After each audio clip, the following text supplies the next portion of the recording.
What happens when a powerful billionaire walks into a southern soul food restaurant and watches his disabled son ask a black waitress to dance? He expects embarrassment. He expects awkwardness. What he gets is transformation. This is not just a story about healing. It's a story about listening, about unlearning, about the courage it takes to follow someone smaller, slower, but braver than you. In a world that worships control, one woman dared to say no. And in doing so, taught a father how to love his son again. Stay with us for a journey of rhythm, resistance, and redemption. Because sometimes, the first step isn't forward, it's letting go. Don't forget to like, comment, and subscribe if this story moves you.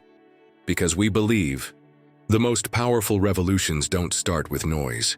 They start with a single quiet step. They say some moments don't need a stage, just one act of courage, a little rhythm, and the willingness to follow a child's lead.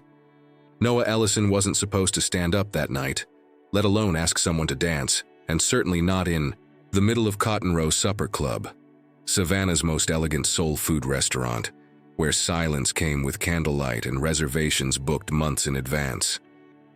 But some moments don't check with calendars. They just happen. It was a quiet Thursday evening.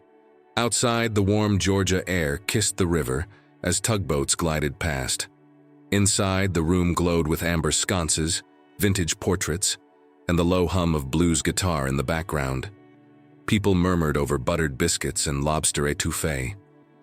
Everything just as it should be. Then everything stopped. Delilah D. Monroe had just refilled a glass of sweet tea. She was on her third double shift this week, and honestly, she was too tired to feel her feet anymore. That's when she noticed him. Noah, 9 years old, wire braces wrapped around both legs like scaffolding, one hand gripping the edge of the linen-covered table, the other reaching for hers. He didn't say anything at first, just looked up at her with wide, steady eyes, then softly, "Would you dance with me, ma'am?" For a split second, time folded. Delilah stared at him, the tray in her hand tilted just slightly.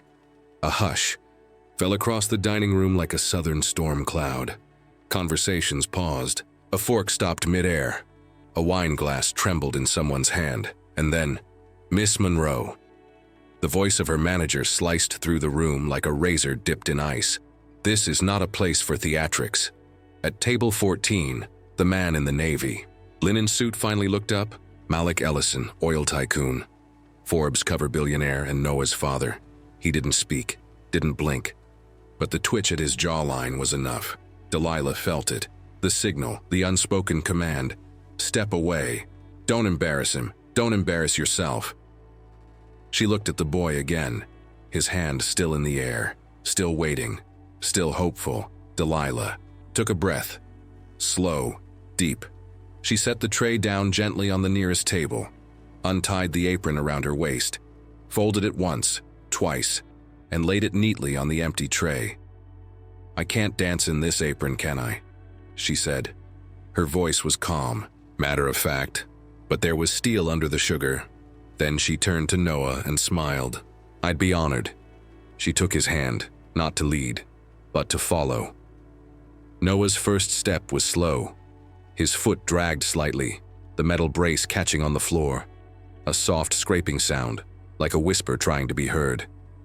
Delilah didn't rush him. She matched his pace. One heartbeat at a time. Around them, the room held its breath. "She'll be fired tomorrow," someone whispered. A woman in pearls, eyes sharp like a blade. At table 14, Malik didn't move, didn't interrupt, didn't stop them. Instead, his mind drifted to a living room years ago, to a woman in a yellow sundress, to Noah, just a toddler dancing on her feet. "It's not about doing it right," she'd said. "It's about showing up and letting joy find you." As Noah moved, something shifted in him. A quiet power, not being helped, not being corrected, just being seen. For the first time since the accident, he wasn't holding on. He was being held by the moment. And that was enough. They danced for less than a minute, 3 small steps. But those steps echoed louder than any headline could. Delilah leaned in, curtsied slightly. "Thank you for asking me, sir," she said formally, like he was a gentleman, in a ballroom. "It was an honor." Then she turned to walk away, but Malik's voice, low, deep, unfamiliar even to himself, stopped her. "Wait." She looked back. "Yes, sir?" "What's your full name?" "Delilah Monroe." He repeated it, softly, like he wanted to remember, like it meant something he hadn't understood yet. He reached into his inner jacket pocket, pulled out a business card. "My office, Houston, tomorrow, 10 a.m. Delilah took the card, didn't smile, didn't frown, but her fingers trembled slightly as she slid it into her apron pocket. Behind her, the room stayed quiet, still processing, still absorbing, and then, "Daddy," Noah said. "Why'd you do that?" Malik turned to his son, and for the first time in a long time, he really looked at the small boy he'd tried so hard to fix, to protect, to manage, and saw a human being who just wanted to move, wanted to be free, wanted to dance.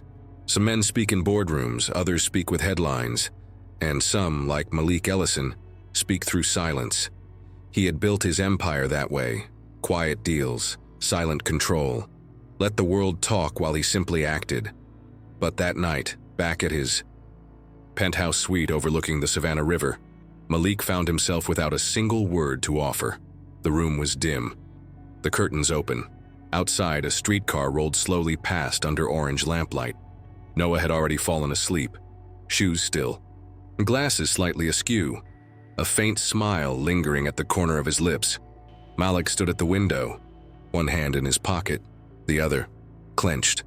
He had watched his son dance, watched him move, unassisted, unapologetic, unafraid, and yet the only thing he could hear now was the sound of his own failure. 2 years. That's how long it had been since the accident, since the moment a simple baseball game turned into a medical emergency. A slipped step on wet grass, a collision at the wrong angle, and the clean snap of spine meeting fate. Noah had never walked the same. Doctors came, specialists were flown in, the best that money could buy, and Malik had money. More than most cities, more than some countries. But every therapy session ended in frustration. Every promise of progress dissolved into excuses. And every time Noah cried, Malik got quieter. He hadn't meant to pull away. He just didn't know how to stay present when he couldn't control the outcome. Grief came like it always does for men like him, in silence, in spreadsheets, in longer work hours and empty rooms with full views. He thought he was protecting Noah, shielding him from a world that might pity him. But in truth, he was hiding from the guilt, from the reality that his empire, his power, his influence, none of it had saved his son. And then tonight happened, a waitress. Not a therapist, not a neurologist, not someone with a PhD, just a woman with tired eyes, a firm spine, and a willingness to follow. He hadn't expected her to do it, not in front of all those people, not when it could cost her job, but she did. With no hesitation, no agenda, and Noah smiled. Malik hadn't seen that smile since before the fall, before the braces, before the cold hospital lights and the hollow encouragement. That smile broke something in him, something rigid, something proud, something exhausted. He turned from the window, walked to the nightstand, picked up the card he had handed her. Delilah Monroe. No title, no company, just a name in thick black ink. Tomorrow, 10 a.m. His own invitation. But what would he say? How do you apologize without sounding like a savior? How do you offer help to someone who clearly didn't ask for saving? He didn't know. And that unsettled him. Malik was a man of answers, solutions, negotiations, control. But this was something different. His son had found freedom in 3 clumsy steps, and a stranger had made that possible. No contracts, no consultations. Just presence. Malik sat down slowly on the edge of the bed, careful not to wake Noah. He looked at the boy's small feet still in those clunky orthopedic shoes, and remembered when they used to run, when those feet would sprint across the backyard chasing fireflies, when laughter echoed off the walls of their Houston home. He remembered his wife, Celeste, gone 3 years now, her laughter still lingering in some corners of his memory like perfume. She would have danced with him too. No hesitation, no second thoughts. You can't protect joy, she once told him. You just have to let it happen. He hadn't let anything happen in a long time. Malik exhaled slowly, ran a hand across his face. It felt foreign, raw, almost human. This wasn't about reputation, it wasn't about strategy. It was about a boy who didn't need a miracle, just someone to meet him where he was, and a woman who had the courage to say yes. When everyone else stayed silent, tomorrow would come. He'd fly back to Houston before dawn, but this time, he wouldn't be bringing just questions. He'd bring attention, respect, and maybe, just maybe, a willingness to listen. Because sometimes it's not the child who needs therapy. It's the father who forgot how to follow. Delilah Monroe had learned a long time ago. There are 2 kinds of silence, the kind that keeps you safe, and the kind that keeps you small. She had lived with both. That night, standing in the middle of Cotton Row Supper Club, with every eye staring at her, she made a choice. Not the safe one. Not the quiet one. She chose the silence that breaks rules, the kind that dares to breathe differently, because the truth was, she didn't take Noah's hand out of pity. She took it because no one else would, and she knew exactly how that felt. When Delilah was 13, she had raised her little brother on leftover cornbread and cassette tapes of Mahalia Jackson. Her mama had passed from pneumonia. Her daddy was long gone before that, and her grandmother, Miss Ora, well, she taught Delilah how to walk proud, even when your shoes didn't match. You don't let the world decide when you belong, baby, Ora used to say. You show up like you own the floor.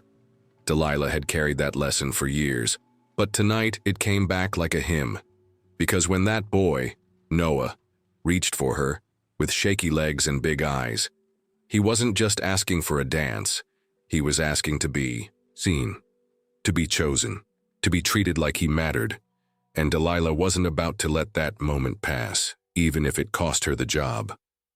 Even if it made the rich folks at table 6 squint and frown, even if her manager was already writing her off in his mind. She took his hand. Anyway, the touch surprised her, so gentle, so earnest. He was trying. You could feel it. His hand wasn't strong, but it was steady in spirit. And as they moved step by step, Delilah didn't lead. She let him choose the rhythm, let him stumble, let him own it, because sometimes the bravest thing you can do is let someone else feel powerful. After the 3rd step, she felt his fingers tremble, not from weakness, but from pride. She saw it in his smile, shy, crooked, but real. It reminded her of her brother, the first time he spoke at school after years of silence. It reminded her of herself, getting her first A in college before she had to drop out to pay for his therapy. Delilah had never planned to return to waiting tables. She was 2 years into a degree in child development when the bills stacked higher than her dreams. She worked days at the elementary school and nights at Cotton Row, just to make rent and keep her brother enrolled in speech classes. So no, she wasn't just some server. And yes, she noticed the way the guests looked at her, with polite distance, with quiet assumptions, but she was used to that. You learn to move like background music when people expect you to be invisible. But tonight, she wasn't background. She was part of a moment that made even billionaires blink. As she curtsied to Noah and whispered, "Thank you for asking me," she meant every word. He had done something brave, and that kind of courage deserves dignity, not applause, not pity, just respect. Then came the voice. Wait. She turned. The man at table 14 had finally spoken. His voice was gravel wrapped in velvet, richer than she expected, and less certain. "What's your full name?" She didn't hesitate.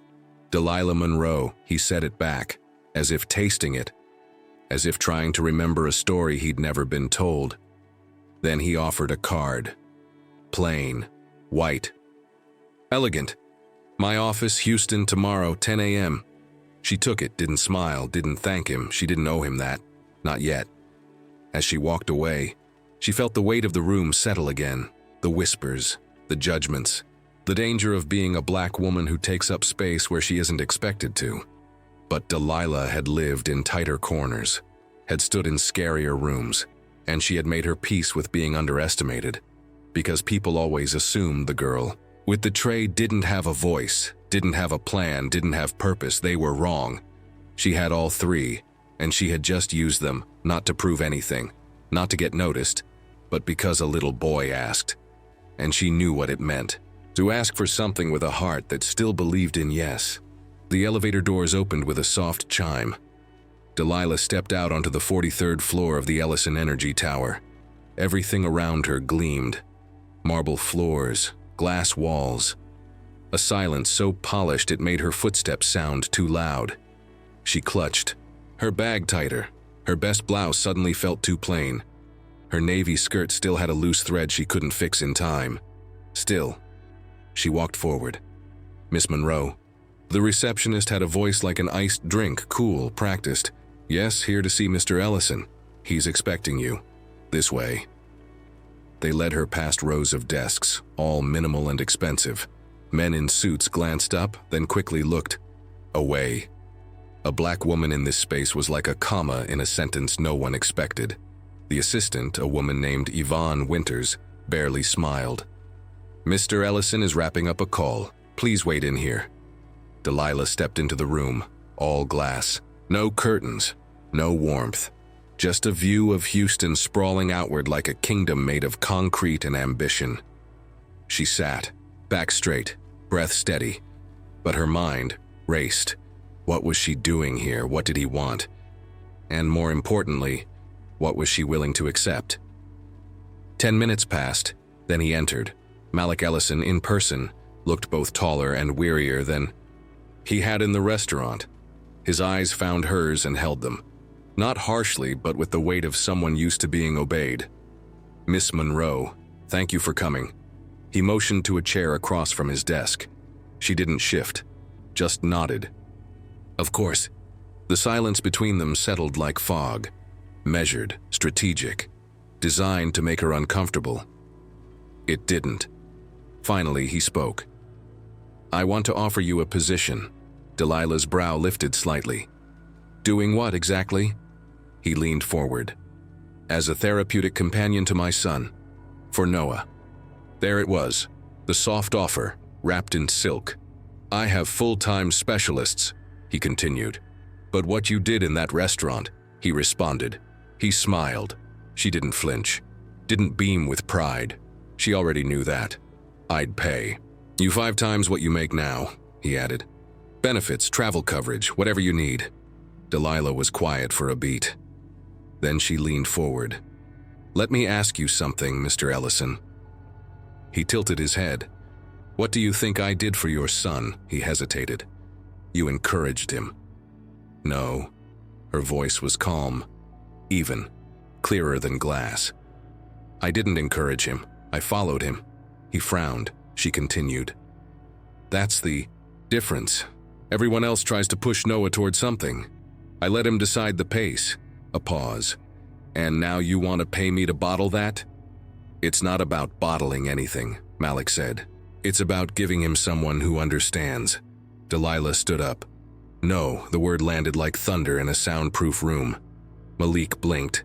Excuse me? I'm not a service you can buy, she said. And I'm not someone you hire to make you feel better about parenting. I'm offering you a serious opportunity. No, you're offering me a shortcut, she cut in. A shortcut to a connection you should be building with your own son. He rose too, voice low. You're turning down a life-changing... Salary? Out of what? Pride? Delilah didn't raise her voice. She didn't need to. Not pride. Dignity. And because Noah doesn't need another paid expert. He needs someone who sees him as more than a task. She pulled a flyer from her bag. laid it gently on his desk. Jubilee Place. Therapeutic dance and rhythm-based movement. Sessions, we meet Tuesdays and Thursdays, she tapped the paper. First class is free. You're welcome to bring Noah. He looked at the flyer, then back at her. I thought you were just a waitress. She gave a soft laugh. That's what most people think. Then she turned to go. At the door, she paused, looked back at him one last time. For what it's worth, Mr. Ellison. You're not the first man to think money could fix what? Listening never tried. And with that, she walked out. Not shaken, not sorry, just done. In the hallway, Yvonne Winters gave her a side glance. You really said no to that? Delilah smiled. Sure did. Are you crazy? Maybe. But better crazy than bought. She pressed the elevator button. Watched the numbers descend. She wasn't leaving empty-handed. She was leaving with something rarer than a paycheck, control, direction, and the freedom to choose when, where, and how she danced. It didn't look like much from the outside, just a converted church gym, tucked behind a row of oaks on the south side of Savannah. Paint chipped around the windows. The parking lot had more gravel than pavement, but the sign above the double doors was freshly painted bright blue with yellow handprints. Jubilee Place below it in smaller letters. Every step counts. Every child leads. Malek stared at it from the car, hands on the steering wheel, motionless. Noah sat in the back, gripping his water bottle like a lifeline. Neither of them spoke. Delilah had given them the address. No pressure, no expectation, just an invitation. Now they were here, and neither knew what to do with that. Inside, the building pulsed with life. Not noise, but energy. A warm, rhythmic beat echoed faintly through the walls, like someone drumming on the floor with their heart. Children's laughter, wooden floors creaking under careful feet, and voices calling encouragement without judgment. The receptionist, a teen with braces and butterfly earrings, looked up and smiled. Welcome to Jubilee. Malik hesitated, for once unsure what to say. My son, Noah Ellison, she said, eyes kind. We've been expecting you. She pointed toward a wide-open room at the back. Just head through there. Miss Ora's leading warm-ups. They stepped inside. The space wasn't polished, but it breathed. Colorful mats lined the walls. Handmade posters in crayon and marker read, "Move how you feel." Mistakes are part of the rhythm. You're allowed to go slow. In the center, about a dozen kids were gathered in a loose circle, some in wheelchairs, some with braces, one with a prosthetic leg painted with sunflowers, and at the center, a tall woman with silver locks wrapped in a green headscarf. Miss Ora. She clapped her hands once. The room hushed but didn't go still. She smiled, voice deep, warm, and slightly teasing. Well now, if it ain't Mr. Big Energy himself. Malik blinked. Excuse me? You've got the face of a man used to being in charge, she said, chuckling. But this room doesn't care about charge. This room cares about rhythm. Noah looked up at his dad, then at the kids. Then, the drum in Miss Ora's hand, she extended it toward him. Wanna try? Noah's mouth opened, then closed, then nodded. He took a hesitant step.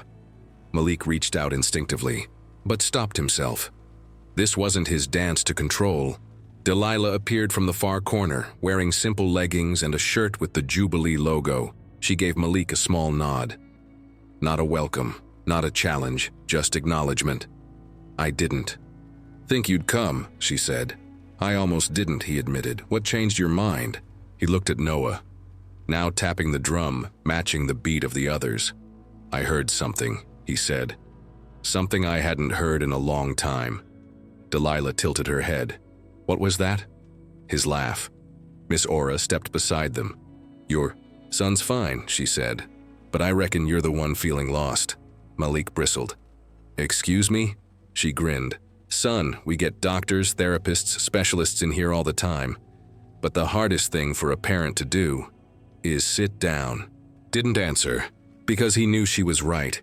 Zoe, Delilah's cousin and co-instructor, offered Malik a folding chair. The first day is always the hardest, she said. For the parents, not the kids.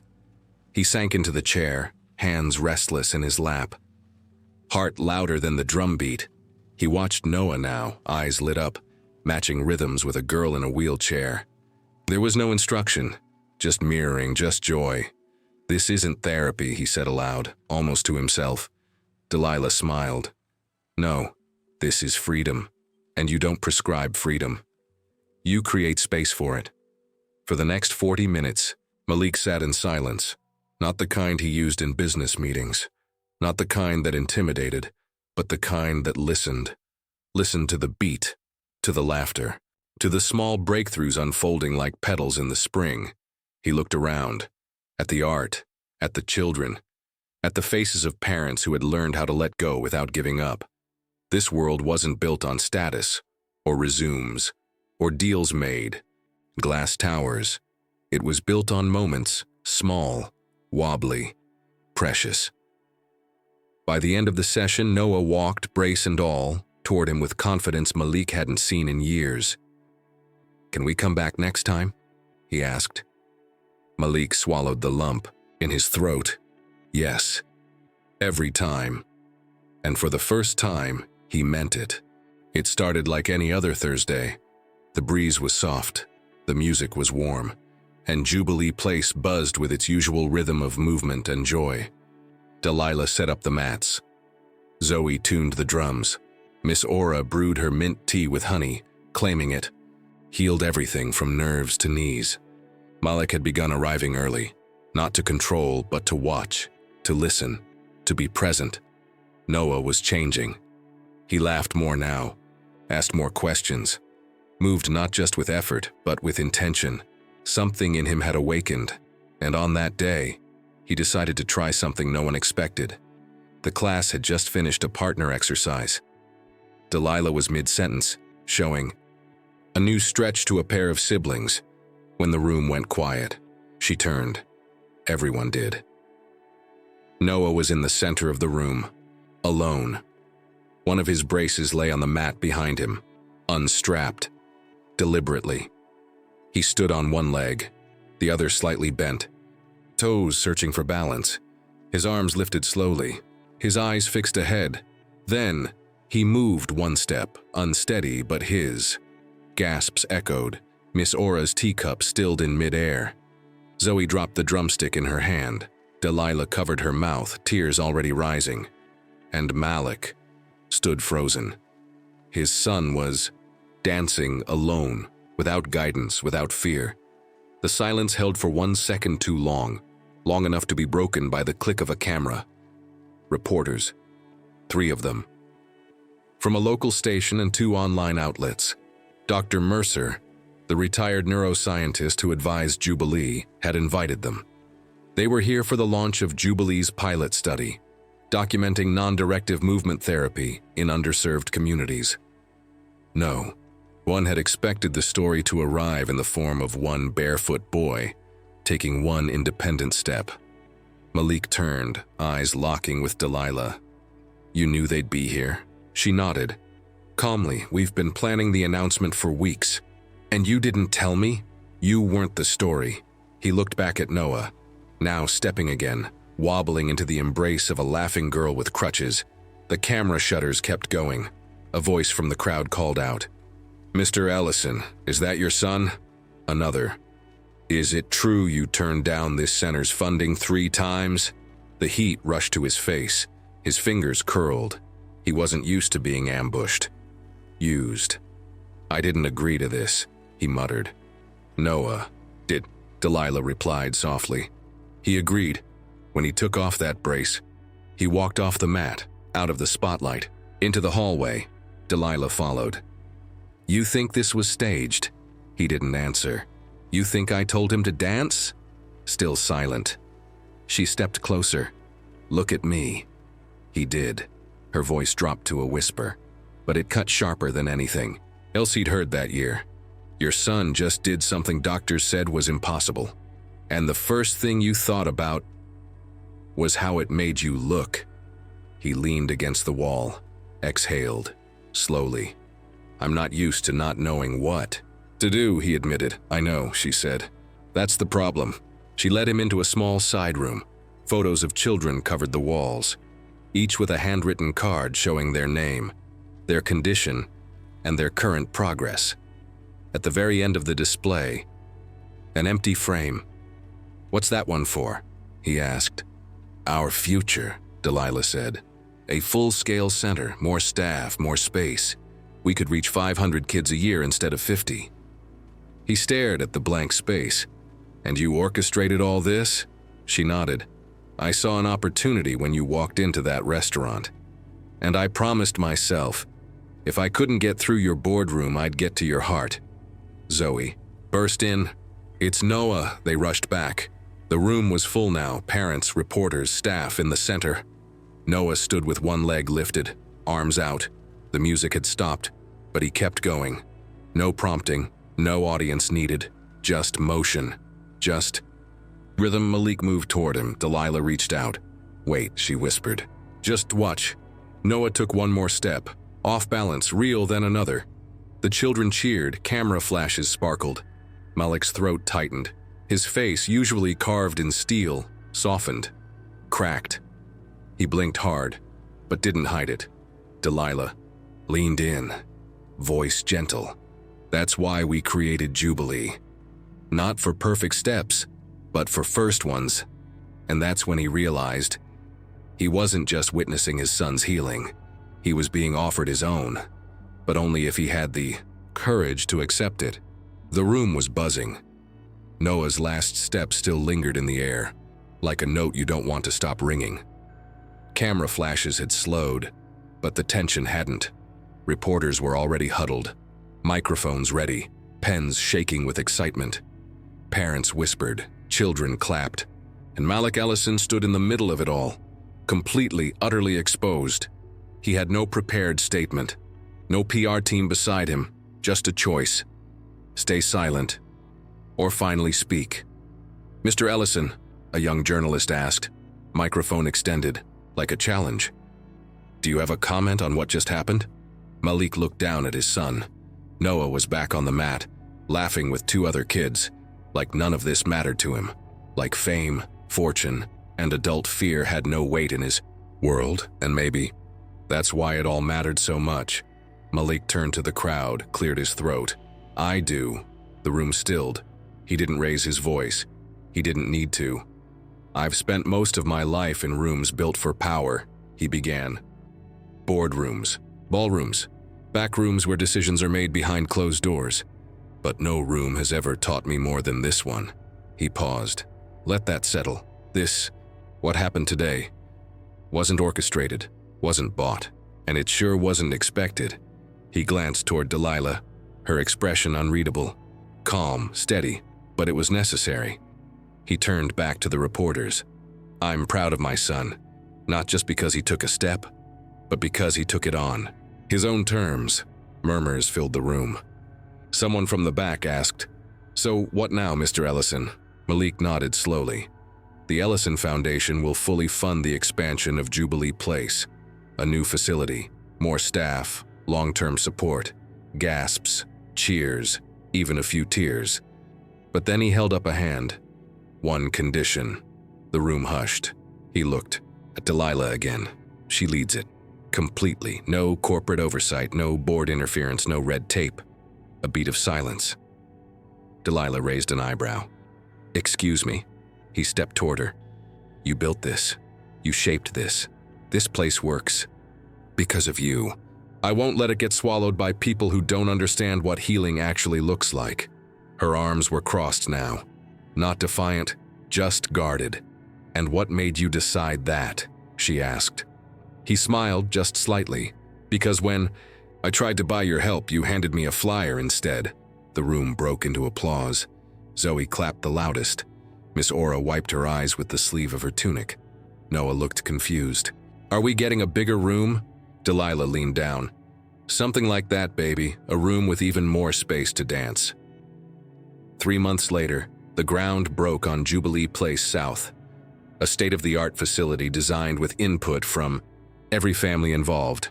No luxury wasted, no ego inserted, just color, warmth, and floors that welcomed every footstep, wobbly or not. Delilah oversaw every detail, from the shape of the therapy rooms to the murals on the walls. And yes, Malik came. Too, not in a suit, not to take credit. He sat in meetings, listened to ideas, asked questions. Once, when someone called him the man who made it possible, he corrected them. "No," he said, "I was just the man who finally showed up." At the 6-month mark, they held a community open house. Noah led a group of younger kids in a simple drumming routine. Delilah watched from the back, arms folded, pride tucked into her smile. After the performance, Malik joined her. He looked more at ease now, less armored. "I never thought I'd say this," he began, "but I've started reading about neuroplasticity." Delilah chuckled. "That right?" "Yeah, and you were right, by the way." "About what?" He turned to her, eyes steady. "Freedom can't be bought, but it can be shared." She said nothing, just nodded. Some truths don't need applause, only understanding. 1 year later, the sun rose gently over the new Jubilee Center. It painted the walls with golden light, casting soft shadows across the wide-open studio space. Children were already arriving, some on crutches, some in wheelchairs, others walking, with braces and wide grins. It was performance day. Not a recital, not a showcase, just a celebration of movement, of progress, of joy. Noah was 11 now, taller, funnier, more confident. He wore a lightweight brace on just one leg now. The other had grown strong enough to support him solo, and today he was leading a small routine. 3 other children stood beside him, waiting for the music to start. Each had come through their own journey. Each had learned what freedom felt, like not in a hospital, not through perfection, but right here, on these imperfect floors, with hands that guided only when invited. Delilah watched from the side of the room. No clipboard, no corrections, just presence. Zoe leaned over. "You nervous?" Delilah smiled. "A little." "Why? They've practiced this a dozen times." "It's not the steps I'm worried about," Delilah said softly. "It's the moment." Zoe nodded. She understood. Some moments don't need to be perfect. They just need to be real. Malik stood at the very back, arms crossed, but not defensively. He was relaxed, observing, learning. He no longer felt the need to fix everything, to explain, to direct. He had learned the quiet power of following, of being present without being in control. The music began, not classical, not mainstream. It was a soft drum beat backed by humming, a blend of African rhythm and black Southern soul. Noah stepped forward, his right leg led, his left followed, and for the first time in public, he moved with no aid. Just balance, just will. The crowd held its breath, then came the turn, the coordinated arms, the group spin, everything flowed, and even the imperfections, the slight stumbles, looked intentional. Because that's what Jubilee taught. You didn't have to be flawless. You just had to keep going. The final step landed with a thud. Noah lifted his arms. The crowd erupted, cheers, applause, a few tears in the corner of many eyes. Malik blinked hard again, but didn't look away. He wasn't embarrassed to be emotional anymore. Not here. Delilah approached him, stood beside him. "You proud?" she asked. He nodded, but didn't speak. Then after a pause, "I used to think leadership meant always being in front." She looked at him. "And now?" He exhaled. "Now I know. It means knowing when to move aside and when to follow." A reporter approached with a mic. "Mr. Ellison, how does it feel to see your son lead like this?" Malik didn't hesitate. "Proud, but not just because of what he's overcome, because of what he's now giving to others." "And what's the biggest lesson you've learned in all this?" Malik looked straight into the camera. That true leaders aren't the ones who guide people down the path they think is best, but the ones who have the courage to follow when someone shows them a better way. 3 months later, Jubilee expanded to 2 new cities. Delilah received the Pediatric Innovation in Therapy Award.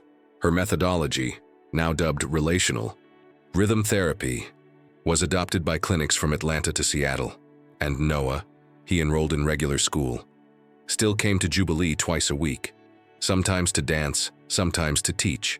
He had become the center's youngest volunteer. When asked once by a reporter how it felt to lead, he just shrugged and said, "I just try to make space, like Miss D did for me." That night, Malik stood at a small window inside the center. No cameras, no press, just the soft hum of kids cleaning up after class.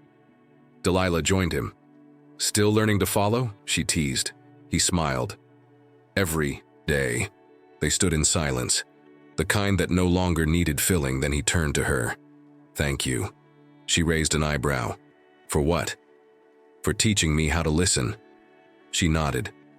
"You're welcome." And for once, there was no deal to close, no stage to command, just a man, a woman, and the echo of a child's footsteps, leading the way. If this story made your heart pause, if it made you tear up or breathe a little deeper, that's not an accident. That's what happens when someone chooses to see the unseen, to hear the unheard, to follow the forgotten. Delilah didn't change the world with money. She changed it with presence, with dignity, with a dance. Malik didn't fix his son, he followed him. And in doing so, he fixed something deeper, something in himself. And Noah, he didn't need a miracle. He needed space. He needed rhythm. He needed someone to believe he could lead. And now, he leads others. If that doesn't make you feel something, check your pulse. Let this story remind you that kindness doesn't need permission, that healing doesn't always wear a lab coat, and that real power is knowing when to move aside. So tell us, who in your life needs to be seen? Who just needs someone to follow their lead? Drop it in the comments. Let the world know, because love, when truly given, echoes louder than any applause. And now you've heard it, now you've felt it, share it, let someone else take their first step too.